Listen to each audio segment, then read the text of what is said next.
ইসরায়েলকে উচিত শিক্ষা দিতে খেপেছে গাজা। ইসরায়েল জুড়ে করেছে রকেট হামলা।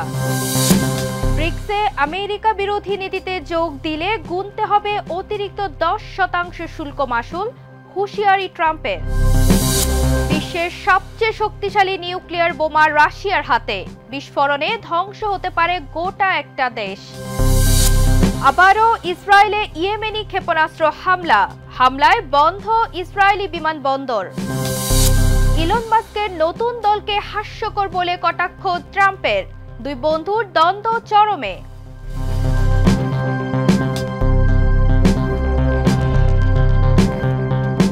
দর্শক, আমন্ত্রণ মাই টিভি আই নিউজে। এতক্ষণ দেখছিলেন শিরোনাম, সাথে আছি আমি নওশাদ তাবাসসুম। একনল হ্যান্ড ওয়াশ 100% প্যারাবেন ফ্রি, তাই নিরাপদ হাতের জন্য আস্থা রাখুন একনলে। গাজা থেকে ইসরায়েলের নিরিম এলাকায় রকেট ছুড়েছে হামাস। ইসরায়েলি সেনাবাহিনী জানায় 6 জুলাই রাতে ছোড়া রকেটটি খোলা স্থানে আঘাত হানে। কোনো হতাহতের খবর নেই। হামলার দায় নিয়েছে আল কাসাম ব্রিগেড। যখন গাজায় যুদ্ধবিরতির আলোচনা চলছে, ঠিক সে সময় হামলাটি হয়েছে। বিস্তারিত রিপোর্টে। এবার ইসরায়েলে রকেট ছুড়ল গাজা। সাইরেনের শব্দে কেঁপে উঠল ইসরায়েল। প্যালেস্টাইনের গাজা উপত্যকা থেকে আবারও ইসরায়েলের দিকে ছোড়া হয়েছে রকেট। 6 জুলাই রাত 9টার কিছু সময় পর দক্ষিণ গাজা অঞ্চল থেকে এই হামলা চালানো হয় বলে জানিয়েছে ইসরায়েলি সেনাবাহিনী। টার্গেট ছিল ইসরায়েলের সীমান্তবর্তী নিরিম এলাকা। তবে রকেটটি একটি খোলা মাঠে বিস্ফোরিত হয়। এতে কোনো হতাহত বা উল্লেখযোগ্য ক্ষয়ক্ষতির তথ্য পাওয়া যায়নি। ঘটনার পরপরই ইসরায়েলের নিরিম সহ আশেপাশের এলাকায় সাইরেন বাজিয়ে জনগণকে সতর্ক করা হয়। হামলার দায় স্বীকার করেছে হামাসের সামরিক শাখা আল কাসাম ব্রিগেড। তারা দাবি করেছে ইসরায়েলি বাহিনীর অবস্থান লক্ষ্য করে খান ইউনুসের উত্তর অঞ্চলের আল সাতার ও আল কারারা এলাকায় মোর্টারশেল নিক্ষেপ করা হয়েছে। এছাড়া নিরিম ও আইন হাসলোসা অঞ্চলে 114 মিলিমিটার ব্যাসের রাজুম নামের ক্ষেপণাস্ত্র নিক্ষেপের কথাও জানায় সংগঠনটি। যখন গাজা ও ইসরায়েল সীমান্তে যুদ্ধবিরতির আলোচনা চলছে, ঠিক এ সময় এই হামলা নানা প্রশ্ন তুলছে। এর মাঝে নিয়মিত সংঘর্ষ, গোলাগুলি ও পাল্টা হামলার ঘটনা ঘটে চলেছে। ফলে শান্তি চেষ্টার পাশাপাশি যুদ্ধাবস্থাও বহাল থাকছে। কবির চৌধুরী চয়, মাই টিভি। ব্রিক্স জোটের আমেরিকা বিরোধী নীতিতে যুক্ত হলে সংশ্লিষ্ট দেশের ওপর 10% বাড়তি শুল্ক আরোপ করা হবে, এমন হুঁশিয়ারি দিয়েছেন যুক্তরাষ্ট্রের president Donald Trump. 7 July Truth সোশ্যালে দেওয়া এক পোস্টে ট্রাম্প বলেন, ব্যতিক্রম নয়, সতর্ক থাকুন। তবে কোন নীতিকে অ্যান্টি আমেরিকান বলা হচ্ছে সে বিষয়ে স্পষ্ট করেননি ট্রাম্প। বিশ্লেষকদের মতে, ডলারের বিকল্প মুদ্রা ব্যবহারের প্রচেষ্টা ও ব্রিক্স সম্প্রসারণই এই হুঁশিয়ারির পেছনের মূল কারণ। বিস্তারিত রিপোর্টে। এবার একাধিক বন্ধু রাষ্ট্রের ওপর অতিরিক্ত 10% শুল্ক আরোপের হুঁশিয়ারি দিলেন মার্কিন প্রেসিডেন্ট ডোনাল্ড ট্রাম্প। কোন অপরাধে এমন শাস্তি দেওয়ার কথা চিন্তা করছেন ট্রাম্প? তার কথা মেনে না চলাই কি এমন শাস্তির ব্যবস্থা, নাকি আড়ালে আছে ট্রাম্পের কোনো গোপন কৌশল? মার্কিন প্রেসিডেন্ট ডোনাল্ড ট্রাম্প আবারও আলোচনায়। এবার তিনি হুঁশিয়ারি দিয়েছেন, যদি কোনো দেশ ব্রিক্স জোটের তথাকথিত আমেরিকা বিরোধী নীতিতে যুক্ত হয়, তবে তাদের পণ্যের উপর যুক্তরাষ্ট্র 10% অতিরিক্ত শুল্ক আরোপ করবে। নিজের সোশ্যাল মিডিয়া প্ল্যাটফর্ম ট্রুথ সোশ্যালে 7 জুলাই দেওয়া এক পোস্টে ট্রাম্প বলেন, যে দেশ ব্রিক্সে আমেরিকা বিরোধী নীতিতে অংশ নেবে তাদের জন্য 10% বাড়তি শুল্ক আরোপ করছি। এই নীতির কোনো ব্যতিক্রম থাকবে না, সতর্ক থাকুন। তবে ট্রাম্প তার বক্তব্যে সুনির্দিষ্টভাবে কোন নীতিকে অ্যান্টি আমেরিকান হিসেবে চিহ্নিত করেছেন সে বিষয়ে বিস্তারিত কিছু জানাননি। তবুও তার এই মন্তব্য ঘিরে আন্তর্জাতিক অঙ্গনে শুরু হয়েছে নানা আলোচনা। বিশ্লেষকদের মতে, ব্রিক্স সম্প্রসারণ, বিকল্প মুদ্রার ব্যবহার এবং বিশ্ব অর্থনীতিতে মার্কিন ডলারের আধিপত্য কমানোর চেষ্টাই হয়তো ট্রাম্পের এই প্রতিক্রিয়ার পেছনে কারণ। প্রসঙ্গত, ব্রিক্স হল একটি অর্থনৈতিক জোট যার সূচনা হয়েছিল 2009 সালে। শুরুতে সদস্য ছিল ব্রাজিল, রাশিয়া, ভারত ও চীন। পরে দক্ষিণ আফ্রিকাও যুক্ত হয়। সাম্প্রতিক সময়ে এই জোটে আরও 6টি দেশ মিশর, ইথিওপিয়া, ইরান, ইন্দোনেশিয়া, সৌদি আরব ও সংযুক্ত আরব আমিরাত অন্তর্ভুক্ত রয়েছে। এদিকে ট্রাম্পের হুঁশিয়ারি এমন সময় এলো যখন যুক্তরাষ্ট্র এবং ব্রিক্স জোটের মধ্যে ভূরাজনৈতিক ও অর্থনৈতিক উত্তেজনা নতুন মাত্রা পেয়েছে। এখন দেখার বিষয়, ট্রাম্পের এই বার্তার পর আন্তর্জাতিক প্রতিক্রিয়া কি হয়। নাজমা, মাই টিভি। বিশ্ব ইতিহাসে এক পারমাণবিক বোমা রয়েছে যার মাত্র একবার বিস্ফোরণে সৃষ্টি হয়েছিল আকাশ ছোঁয়া আগুনের মেঘ, কেঁপে উঠেছিল পৃথিবী, স্তব্ধ হয়ে গিয়েছিল মানুষ।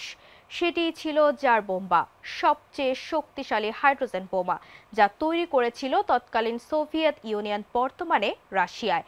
বিস্ফোরণের শক্তি ছিল হিরোশিমার বোমার চেয়ে প্রায় ৩৩০০ গুণ বেশি। এই বোমা কোনো যুদ্ধের জন্য ছিল না, বরং ছিল এক ভয় প্রদর্শনের অস্ত্র। বিস্তারিত রিপোর্টে। বিশ্ব ইতিহাসে এমন এক পারমাণবিক বোমা রয়েছে যার মাত্র একবার বিস্ফোরণে সৃষ্টি হয়েছিল আকাশ ছোঁয়া আগুনের মেঘ, পৃথিবী কেঁপে উঠেছিল তার কম্পনে, আর মানুষ স্তব্ধ হয়ে গিয়েছিল ভয়াবহ পরিণতির কল্পনায়। আর সেই বোমার নাম জার বোমা। কারা তৈরি করেছিল সেই বোমা? বর্তমানে কার কাছেই বা আছে সেই বোমা? বিশ্বের ইতিহাসে এখন পর্যন্ত সবচেয়ে শক্তিশালী পারমাণবিক অস্ত্র জার বোমা, যা তৈরি করেছিল তৎকালীন সোভিয়েত ইউনিয়ন বা বর্তমানে রাশিয়া। শক্তিশালী এই বোমার মূল নাম ছিল হাইড্রোজেন বোমা। ১৯৬১ সালের ৩০ অক্টোবর এটি পরীক্ষামূলকভাবে বিস্ফোরণ ঘটানো হয় নোভেয়া জেমোলিয়া দ্বীপপুঞ্জে, যা অবস্থিত আর্কটিক মহাসাগরে। জার বোমার বিস্ফোরণ শক্তি ছিল ৫০ মেগাটন TNT, যা হিরোশিমার পারমাণবিক বোমার চেয়েও ৩৩০০ গুণ বেশি ধ্বংসাত্মক। বিস্ফোরণে যে আগুনের মেঘ উঠেছিল তার উচ্চতা ছিল ১৬০ কিলোমিটার। এটি উচ্চতায় উঁচু ছিল যে মহাকাশ থেকেও দেখা গিয়েছিল। বিস্ফোরণের আলো ১০০০ কিলোমিটার দূর থেকেও দৃশ্যমান ছিল। এমনকি শক ওয়েভ পৃথিবীকে ৩ বার ঘুরে ফিরে এসেছিল। জার বোমা কোনো যুদ্ধক্ষেত্রে ব্যবহারের জন্য নয়, বরং ছিল এক প্রকার ভয় প্রদর্শনের প্রতীক। স্নায়ুযুদ্ধের উত্তপ্ত সময়ে এটি ছিল সোভিয়েত ইউনিয়নের পক্ষ থেকে যুক্তরাষ্ট্রের প্রতি কড়া এক বার্তা: আমরা পারমাণবিক দানব গড়ে তুলেছি, সাবধান হও। এই দৈত্যাকৃতির বোমা সামরিকভাবে আর ব্যবহারযোগ্য নয়। প্রায় ২৭ টন ওজন ও বিমানের অতি সীমিত বহন ক্ষমতার কারণে এর ব্যবহার অত্যন্ত কঠিন। সোভিয়েত ইউনিয়ন মাত্র ২টি জার বোমা তৈরি করেছিল, যার একটি পরীক্ষামূলকভাবে বিস্ফোরণে চিরস্মরণীয় হয়ে আছে। জার বোমা ছিল মূলত এক প্রোপাগান্ডা বোমা, পারমাণবিক শক্তির চূড়ান্ত রূপ, যা কেবল একবার বিস্ফোরণ হয়ে ইতিহাস হয়ে গেছে। এখন পর্যন্ত তার ধারের কাছে কোনো পারমাণবিক অস্ত্র পৌঁছাতে পারেনি। এটাই ছিল বিশ্বের সবচেয়ে ভয়ঙ্কর এবং শক্তিশালী বোমা, যার ছায়া আজও ইতিহাসের পাতায় আঁচড় কেটে রেখেছে। নাজমা, মাই টিভি। ইরান সমর্থিত হুথিদের ক্ষেপণাস্ত্র হামলায় ৬ জুলাই অনির্দিষ্টকালের জন্য বন্ধ হয়ে গেছে ইসরায়েলের বেন গুরিয়ন বিমানবন্দর। সব ফ্লাইট বাতিল করে দেশটি কার্যত আন্তর্জাতিক আকাশপথ থেকে বিচ্ছিন্ন হয়ে পড়ে। ইয়েমেনি সেনাবাহিনী জানায় তেল আবিব, ইলাত ও আশকেলনেও ড্রোন হামলা চালানো হয়েছে। তারা হুঁশিয়ারি দিয়েছে, গাজায় হামলা বন্ধ না হলে পাল্টা আঘাত চলবে। বিস্তারিত রিপোর্টে। ইসরায়েলে আবারও ইয়েমেনি ক্ষেপণাস্ত্র হামলা হয়েছে, আর তাতেই বন্ধ হয়ে গেছে বর্বর ইসরায়েলের বিমানবন্দর। ধারণা করা হচ্ছে ইসরায়েলকে উচিত জবাব দিতেই একের পর এক ক্ষেপণাস্ত্র হামলা করে যাচ্ছে ইরান সমর্থিত ইয়েমেনের হুতি গোষ্ঠী। একের পর এক বিশ্বের বিভিন্ন প্রান্ত থেকে শত্রুর আক্রমণে ঘায়েল নেতানিয়াহুর দেশ কি করবে এবার? ইয়েমেনের সশস্ত্র বাহিনীর ক্ষেপণাস্ত্র হামলার জেরে অনির্দিষ্টকালের জন্য বন্ধ ঘোষণা করা হয়েছে ইসরায়েলের বেলগুরিয়ন আন্তর্জাতিক বিমানবন্দর। ৬ জুলাই ভোরে হামলার পর ইসরায়েলি বিমান চলাচল কর্তৃপক্ষ সব আগত ও প্রস্থানের ফ্লাইট বাতিল করে এবং জানায় পরবর্তী নির্দেশ না দেওয়া পর্যন্ত বিমানবন্দরটি বন্ধ থাকবে। আরবভাষী আন্তর্জাতিক গণমাধ্যমগুলো জানায়, হামলার পর ইসরায়েল অধিকৃত অঞ্চলগুলো কার্যত আন্তর্জাতিক আকাশপথ থেকে বিচ্ছিন্ন হয়ে পড়ে। ডেড সি এলাকায় বাজতে শুরু করে বিমান হামলার সতর্কতা সাইরেন, যদিও এখন পর্যন্ত হতাহত বা ক্ষয়ক্ষতির কোনো আনুষ্ঠানিক তথ্য প্রকাশ পায়নি। ইসরায়েলি সেনাবাহিনীর দাবি, হামলার সময় আকাশ প্রতিরক্ষা ব্যবস্থা সক্রিয় ছিল এবং তারা প্রতিরোধমূলক পদক্ষেপ নেয়। এই হামলার মাত্র এক সপ্তাহ আগেই ইয়েমেনি সামরিক বাহিনী বেলগুরিয়ন বিমানবন্দরে ফিলিস্তিন ২ নামের একটি হাইপারসনিক ব্যালিস্টিক ক্ষেপণাস্ত্র নিক্ষেপ করে বলে দাবি করে। ইয়েমেনের সামরিক মুখপাত্র ব্রিগেডিয়ার জেনারেল ইয়াহিয়া সারি জানান, একই সময় তেল আবিব, ইলাত ও আশকেলন অঞ্চলে ৩টি গুরুত্বপূর্ণ স্থানে ড্রোন হামলা চালানো হয়। এদিকে ইয়েমেনি বাহিনী হুঁশিয়ারি করে বলেন, যতদিন ইসরায়েল গাজায় হামলা বন্ধ না করবে ততদিন এসব পাল্টা আঘাত অব্যাহত থাকবে। নাজমা, মাই টিভি। নতুন রাজনৈতিক দল গঠনের ঘোষণা দিয়ে সমালোচনার মুখে পড়েছেন ইলন মাস্ক। তার আমেরিকা পার্টি উদ্যোগকে হাস্যকর ও বাড়াবাড়ি বলে মন্তব্য করেছেন মার্কিন প্রেসিডেন্ট ডোনাল্ড ট্রাম্প।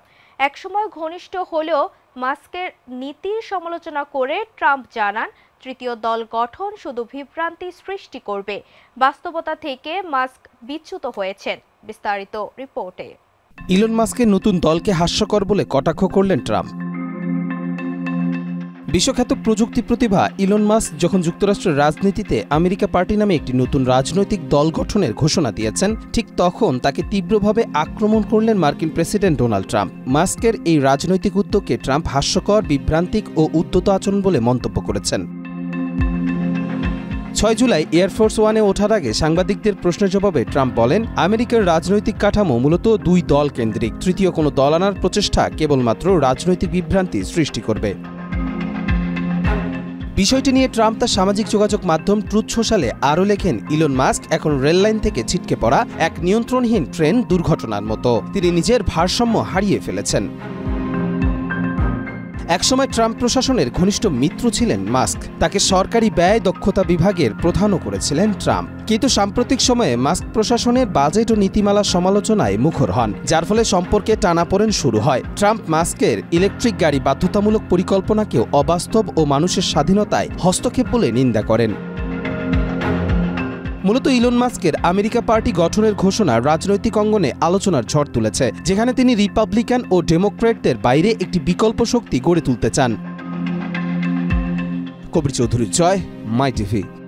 দর্শক, এই ছিল আজকের মাই টিভি আই নিউজ। ধন্যবাদ এতক্ষণ সাথে থাকার জন্য।